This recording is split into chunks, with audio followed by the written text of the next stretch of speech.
Eyo y'embeera ya Sama Uganda ne beyabadde nabo mu motoka nga kuli ne Tata Bobby. Bano nno babadde bava Masaka eri mu kkooti kuwuliriza ensalamu y'omulamuzi ku kusaba kw'okweyimirira eri Abaganda baffe bakirewo Kivumbi, General Gaddafi, Mr. Smart ne Eddie Mutwe.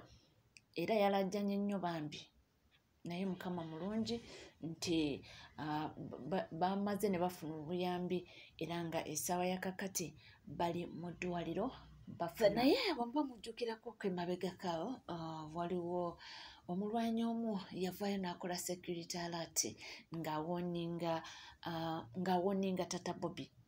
Yawoninga Tata Bobby n'amugamba nti munnange waliwo abasajja bakutambulirako nti ssaawa yonna bayinza okukutomera oba ne bakukolako obulabe. Katuwulire bibino. Waliwo olukwe olw'okukola obulabe ku muzeeyi jjajja Tata wa Bobby ow'emmotoka emmyufu. Waliwo olukwe olw'omukolako obulabe oba n'okuwamba emmotoka ye baleme gimuddiiza oba omukolako obulabe olw'emmotoka eyo nti esasamaza abantu ejjukiza nnyo abantu kyenji n'enkyukakyuka. So muzeeyi oyo bw'afuna obuzibu bwonna emmotoka eyo emmyufu eya muzeeyi oyo waliwo olukwe munda mu poliisi oba poliisi y'oku nguudo ye n'egikwata oba banaaleeta gumotoka ne gumunyiga oba banaamukola ki naye waliwo olukwe lw'okukola omuzeeyi oyo ekintu eky'obulabe. Nga tuvuddeko eyo eyeso nnaku lweggulo twakoze emboozi ne tulaga nga Frank Ntambi akwatiddwa era n'atwalibwa e Luzira gye bagambye nti ajja kuba ng'akomezebwawo mu kkooti ku Lwokuna olw'owiiki ejja. Naye Kasuku ye avuddeyo kutunnyonnyola kiki ekyo kyaviiriddeko Ntambi okuba ng'akwatibwa ye byazze bitiya pulaani yatandise etiya bibino ffenno tubadde tetubimanyi. Getufunyeeko getwakafuna okuva e Luzira nti enviiri zo tayina zonna ate Luzira bw'otuuka basobola kusalako enviiri zonna zo enviiri zimuvuddeko. Walagi yenna amutulukuka bagamba atuuyana bwakala. Oyina eggezi wali wawa ku poliisi balina kugendayo ku Mande oba poliisi togendayo Friday. Lwaki temwagendayo mu weekend? Nakimugamba naye kati yali yalekayo essimu ye nga baagala ndowooza kulaba biri munda mu ssimu. Kati bamukubidde ne bamugamba nti bayisawa 7 bw'oba togikimye oba tojja gifuna. So n'adduka agenda agiggyeyo we bamuweeredde ebirala. So bamukwatidde ku ssimu? Yes, bamukwatidde ku ssimu. Naye ngera poliisi tebagendayo Friday ne weekdays be ziyingira 9:10 togenda ku poliisi. Tuzzaako kife ng'abamawulire. Kati abamawulire bo tebalina nnyo buzibu kuba balina mwe bakolera. Abagenda osinga obbonawo nabe mwe ba bloggers abalowooza nti ogenda kwogera bwogezi ky'oyagala. So mulina okubaako engeri nammwe gye mwefugamu. Sigezaako kugamba nti Ntambi oba alina omusango, but from what we are seeing kino kigguddewo oluggi nti kati abaagala okubajjira bagenda kubeera baki bangi. So kati naawe ng'omuntu olina otandika otuula wansi n'obalaabalamu. Tetukugamba nti move slowly olabe ekikola ki kiddako. Awadde ne babloga amagezi nti munnange kati mwegendereze ebintu byakyuseemu. Oli ajja kuwaka info nga takayinaako na evidence gw'okayiseewo ate kakufuukira akabasa. Saagambye nti munnange mubeere beegendereza. Nga tuvuddeko eyo era mangi nnyo nga tweyongerayo mu maaso. Ono avuddeyo n'awana Maama Proscovia Mayanja. Jukira tukyali ku divorce ya Jose Chameleone ne Daniela. Oluvannyuma lwa Daniela okusubmitingayo divorce papers Jose Chameleone yali alina okwebuuzaako ku baffamire ye. Maama Proscovia n'amugamba omukyalo oyo muwe kyayagala kubanga azze akisaba ebbanga naye mu kintu kye tutagenda okukkiriza ye nnyumba ya Sseggoko gy'asabye eyo tetujja gyemuwa nti asigaze ennyumba eri gy'alimu Amerika n'abaana be eno ennyumba eya Sseggoko tugirekere abaana bonna nga n'ababe kwe bali n'abalala abatali ababe sinakindi nabo ogenda okuzaala nti yasigaze eri eya Amerika egyalimu eri bw'abadde ayagala n'eno eri Sseggoko ekyo kyo Mama Proscovia yakiganye kakati ono agambye nti munnange ye talabangako maama ayagadde abaana be nga Proscovia Mayanja Pros ye mukyalo omuzibu ennyo ayagala ennyo abaana be kyova lwanze mwagala nnyo big up Mami Pros Kamiliyoni maama we mwagala nnyo olw'ensonga ye mukyala atulaze nti naye abaana be tebasobya bannaye ng'okyalina maama omwana omulenzi weesuneko nzijukira Wizo we yakuba Sandra Teta fesi yona neewungula bweti gwali gulumye omusiba gwali gukubye Wizo Abanyarwanda bagire bagamba bagala compensation batunde nesibanye Neverland ennyumba ya Neverland Sandra Teta family ye mwesibako muno batunde ennyumba ya Neverland agende ayabulire Wizo Mama Kamili mukazi mugezi yona akwata Sandra agamba Sandra soke tukiyalinga ekiri mu mawulire ene mali Wizo akkirizo gitunda Neso ketukelinga ekiri mu mawulire afazali kale gamba nti nno obudde mukawalala nkoma zino zibadde ennumba obadde ku miyembe gwa dadi bayina emiyembe obadde ku miyembe ennumba ne zikuluma bwekiri yalinga ekyo mu mawulire tene ennyumba zenyogeddeko ne mutabani tutunda ennyumba ogenda ebibye Rwanda ozasigale bibye ogwe bayita maama Daba maama wateeka Sandra Teta ne family ye mu matigga nasooka agiteeka ku kye bayita agikube ekimoni n'agenda agiwayalinga omuzannyo guli ogwali gwe bayita gusadida Sandra Teta nga bayita Seguya abadde ka family forever be a family journalist mu family eyo nga Sandra Teta bamuteeka mu kazindaalo jukira ajja amaaso gamukubinga gamba alinga abanyanyanga ina litalaba mujukira ka face up Sandra amubeta kyalaba amaaso ge kutu Wizo yakuboli na mwana receipt nga Sandra ajja n'amaaso ge banagana mnasanyuwa nagudde mu nnumba nabadde ku muyembe nze bba wange tulyoki era mubeera nga temumukonjera bambi zino nnumba nga Seguya video agijjako wetta ng'agiteeka ku social media kati nga maama agamba Wizo sooka omuteekemu ne kasente asooka addeyo kewaabe bamujjanjabe then nga naffe tunoonya omuguzi kuba ennyumba weeri situation manya location mweri yeetaaga sente nyingi kwetugitunda nga tupapa tetujja kufunamu sente zigijjamu newankubadde gwolina waggulu wakati wa Wizo foundation ya Jeff wadde ennyumba ya biwagu naye tumukkiriza agende asooka jjanjabe nga tunoonya customer Sandra Teta n'afuna obujjanjabi waabwe n'abufunira ddala kati n'akomawo bamugambe tufunye bakasoma abatunda ennyumba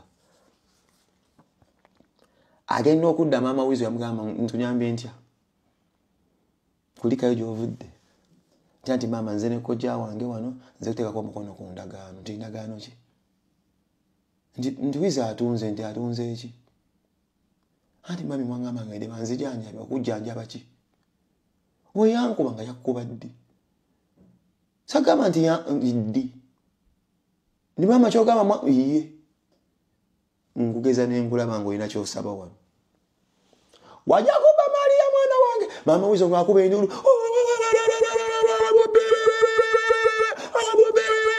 Wizo ng'olwavayaga maama obadde ki bwekota Sandra Teta maama obadde ki tokuba nduulu tokukwata ku Maria omwana wange waddada n'ogamba nti yali nnumba tokwata ku Maria omwana wange that is how much Prosi can protect their kids.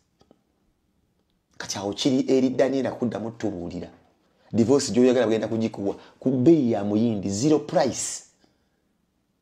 But what ky'oyagala simanyi to inherit onookitwala. Ekisusunku bagambe togenda kikwatako. Buntere tolina gy'ogitwala. Ate togenda kujjanjabibwa. Ate basabye obawa abaana babiri nga basobola okubeera nga balaba taata ne maama. Nga muswera mwena okubeera you can co-parent ne babeera nga badde eno balabe ku jjajja waabwe naye bagambye aba tajja bagambye aba taliimu maama agambye aba taliimu, aba anywa segereti, aba mu America nnyo, empala zisibira mu kabina. Maama Prosa agambye ye mu baana bagenda okubeera nga yandiza waka, aba taliimu. Aba yakola statement n'agamba bajjajja bakyasiza okubeera ivo. Oyo ye aba bamuganye. Nja kujja nga nkubuulira ebirala. Asigadde Lucifer. Bwe nyamba otambule ne Lucifer. Nja kuwa first hand information. Mubiwulidde byonna ebitambula ebigenda mu maaso. Ate nga byonna bigenda mu maaso. Ye kamutwaleko katono olunaku olw'eggulo Shiba Kalungi yakubye abantu umuziki.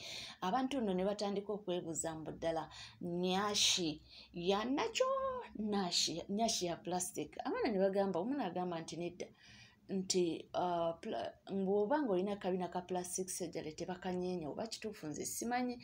Ne bagamba kirabika omukyalo oba yagejja bugezi oba maybe mbw akakenga kampeke. Abaana bayogedde naye kankutwala. Abamu ne batuuka n'okugamba nti luli yali bulungi ne kafiga kikenga akashekinga n'onyumirwa nti naye mbu wano yagezezangako okuba nga ashekinga ng'ebintu bigaana mbu n'amazina gali ge yazinanga edda mbu gaagaanye abange. Oli nakazadde tomanya.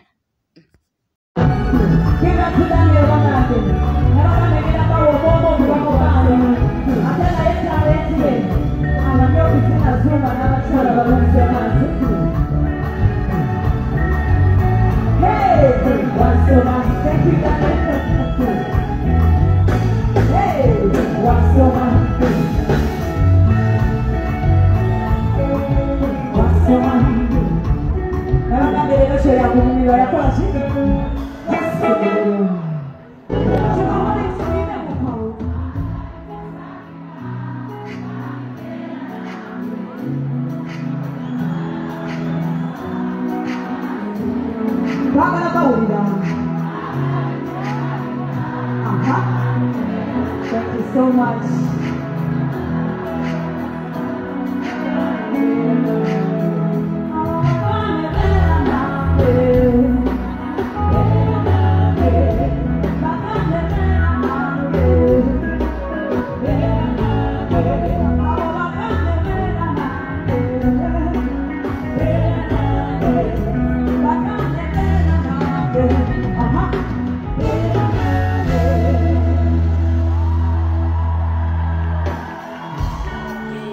Shiba Kalungi waffe naye nga mwayogedde ebigambo bingi yamanye ekituufu ffe wetuli munange munyumirwa omuziki ate munange byonna nga bitambula nga bigenda mu maaso abantu beeyongedde okuviirayo Chosen Becky ate ono ye mukyala naye ate taviiriddeyo Chosen Becky aviiriddeyo Ssekaggya amugambye mbu Chosen Becky ali mukozesa nga tooyi kubanga ye yeeguya Chosen Becky lwakuba alina ssente kati mu Chosen Becky kyonna kyagamba omusajja yeeguya mbukyeva olaba kati atandise okukola ebitalina makulu.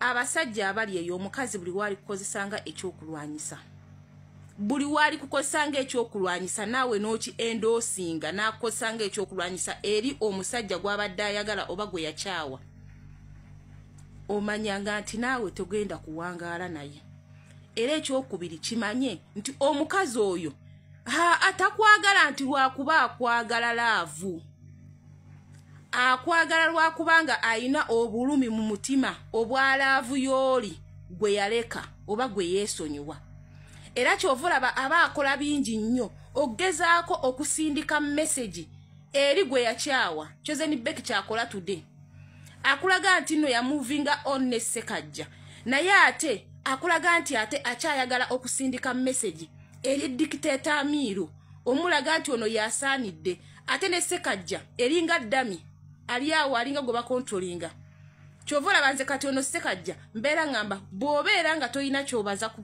Chosen Becky bw'obeera nga Chosen Becky si yakuyimirizaawo w'obeera nga ekyokulala toli kisajja kya sajja temusobola kuwangaala ku musajja ategeera teri musajja ategeera asobola kukkiriza kumukozesanga kyakulwanyisa eri musajja munne kubanga naye aba akimanyi nti one day one time omukazi ono asobolera okukola okubeera nga ayina omulala nange nagezaako okukola ekintu kyekimu kyali mu kukola musajja munnange Chosen Becky waliwo abantu waliwo omusajja agezaako okugezaako okukola ekyokuprotectinga the brand. They have tried to protect her brand.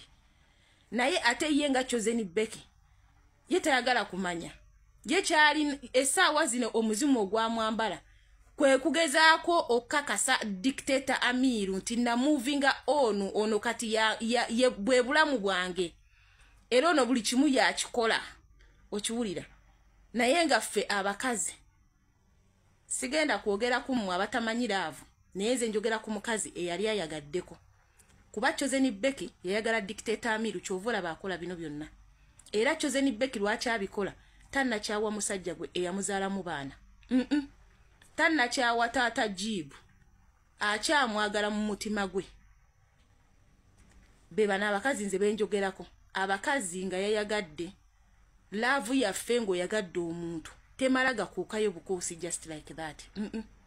Kyovula bojja kusanga omukazi ng'agezaako okulumya X naye nga tamulumya nti ayagala kubanga amulumya nti laavu ekyaliyo erimu obulumi ku mutima. Kati gwe Ssekajja woba olowooza nti omutima gwa Becky oguyina gwonna toguyina. Ate obuzibu we buli ovanga ku mukazi omumpi ng'akusinga kasente. Abakazi abampi abo munansonyiwa siboogerako bubi naye bakazi abampi mmwe n'obeera nga gwasinga ku musajja ssente. Ekisooka oba towuliriza oba toyagala kumanya. Gwoba weeraba nti nno omusajja omusinga obuwanvu omukazi omumpi. Kati kino Chosen Becky kyakola essaawa zino eno today. Gwe omusajja ali eyo bw'obeeranga n'omukazi n'olaba ng'atandise okukuzannyisa gino emizannyo gy'okulumya ex we kimanye nti oyo omukazi tomuyina 100%. Tekiriiyo.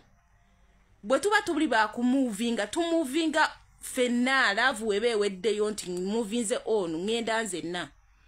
Gwe olaba Lema today nti asobola okuwa Kenzo haga kubanga ye yakola ki yamuvinga n'afuna omuntu yalibadde amukozesanga ekyokulwanyisa. N'aterema ye muntu eyawa ekitibwa n'amanya nti oli taata wa mwana sijja kumwogerako mu ngeri mbi. Bwe muyinza okukera ku makyanga mulaba waneeno tino abantu bangi nnyo fe abakazi tuyina ekintu kimu nti basingo mother naye tuyina naffe empisa embi. Era ekitufuusiza basingo mother ojja kwesanga nga munnaye era nga kyava naffe kuffe. Naye te abasajja n'owesanga nga tajja kwogera munnaye byatuukawo ng'ajja sirika kuba akimanyi nti nno yakuzaalamu abaana be okulekera abaana be ekitiibwa ajja sirika. Naye kati Chosen Becky kyakola ono munnaye Ssekajja era Ssekajja w'obeera nga amazima oyagala Chosen Becky omuntu gw'oyagala atannaba kwagala ali mu kuzannyisa gw'olinganga kazannyiikirizi we. Olinganga kyakuzannyisa kyekiri awo ekyokukakasa n'ekyokupuluvinga nti musanyufu. Osanga ndowooza wamuproposinga ne bivaayo yagamba bulijjo kino kyenniize. Bulijjo kyenniize ndyoke nnumya omuntu publicly nga tewali n'omu ankuba ku mukono. Naye mwana wattu musajja wattu bw'oba ng'oli musajja ng'empale zo ziwera bulungi nga ddala Chosen Becky omwagala yessaawa omutandika omulaga nti nno oli musajja okuleka nga yakuliisa naawe. Naye waba si yakuliisa tandika omulaga nti oli musajja aleme kukuzannyisa mizannyo gye gyakulumya taata w'abaana be. Oyo Chosen Becky nze nkukakasa ku ngeri gye mulabamu ne wobeera batadde mu luumu emu ne dictator Amiru today. Dictator Amiru asobola omwebakako wadde alaga nti nno yamuvinga ono n'omuteeka mu nnyumba emu ne dictator Amiru n'obasibiramu asobola omwebakako era takulima nti asobola ovaamu nga tamwebaseeko okuleka nga ate Amiru yatayagala. Kino nkikubuulira ebyo tebikolwa mukazi nga yamuvinga for on n'amuvinga completely. Bikolebwa muntu nga tanaba kumuvinga on ng'omutima gwe n'ebirowoozo tebinnaba kujjamu oli gwe yabadde ayagala gwe yakyawa. Oluusi yandiba na point agambye nti munnange ebintu byonna ebiri mu kukolebwa ababiri bano mbu kiragira ddala nti omukyala akozesa omwami okuprovinga point eri oli gwe yali ayagala ennyo nti kiba kitegeeza nti omukyala yadde byonna abikola naye akyayagala oli agezaako kubanga akola ki ateekawo kino gezaako kubanga oba oliawo alaga abantu nti yamuvinga ono nti naye kirabika bambi omutima gwe gukyali eri ewa Emily owange. Laavu nzibu nga wakyogedde era kati omukyala yamanyi yeyeeka yamanyi ekiri ku mutima. Bwebuuze mu bonna lwaki gwe teweerabira kubanga osubscribinga womala ng'onyiga kade ebisigadde byonna buteerevu tujja kubanga tubikutuusaako wonna woli wonna wosinzidde sigala naffe tuva.